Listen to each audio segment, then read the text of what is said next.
When Nelson heard the alarm going off, he was nearly asleep.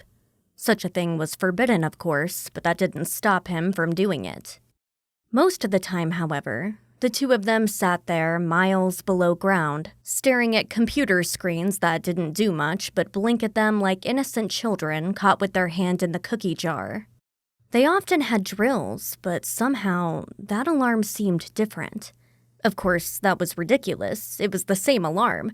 So Nelson guessed that it had more to do with what he had been starting to dream about than the actual sound of the klaxon in his ears. He sat forward and looked to his right and saw that Dawes was also fumbling around at his desk. The binder. That had to be found. Nelson reached into his desk drawer and found the binder.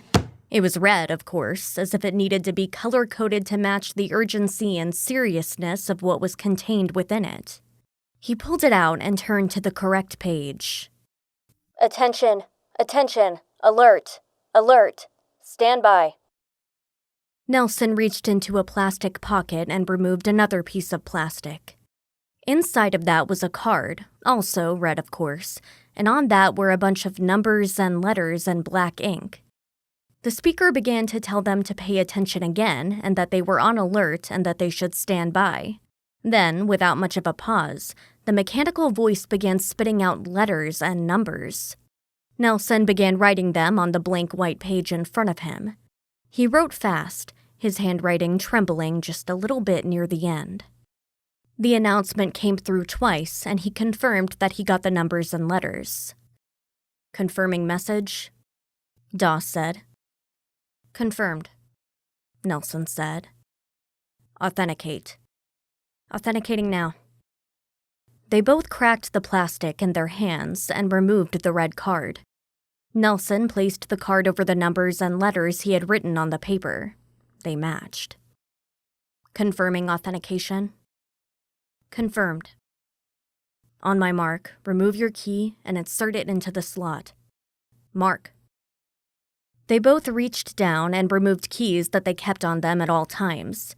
The keys just looked like keys. Considering what they did, Nelson thought that odd. He'd never thought about it much before. They looked like car keys or house keys.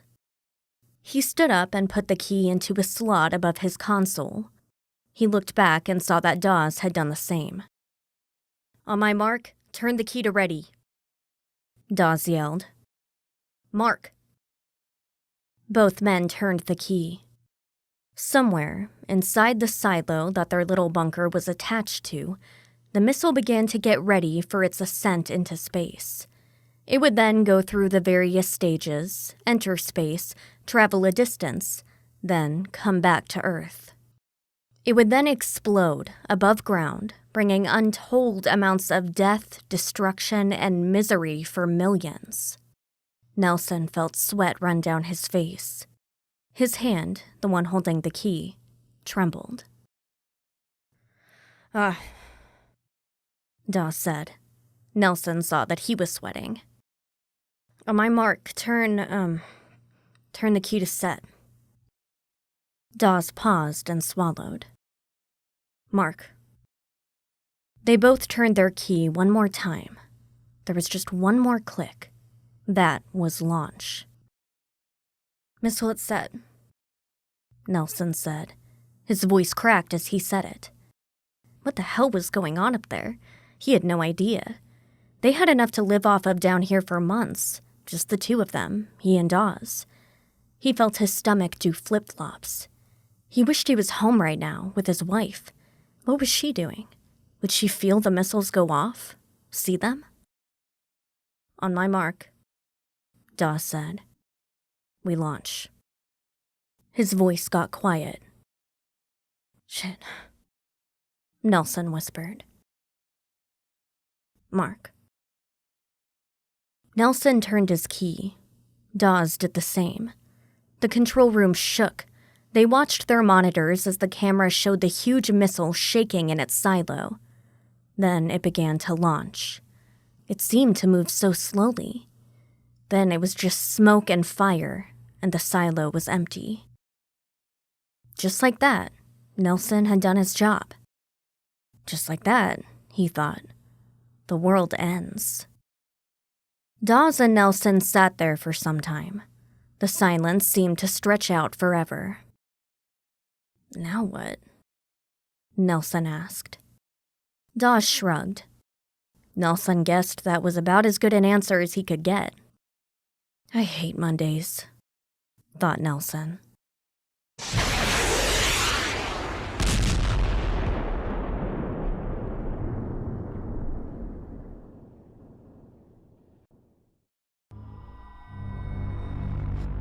Thanks for listening to When the Night Comes Out Jump Scares.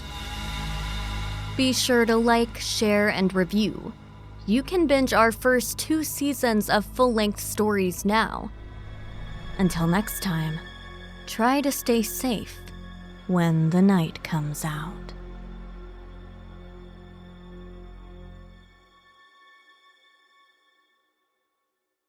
Hey guys. We appreciate your continued support, but we also would like to create a community around When the Night Comes Out.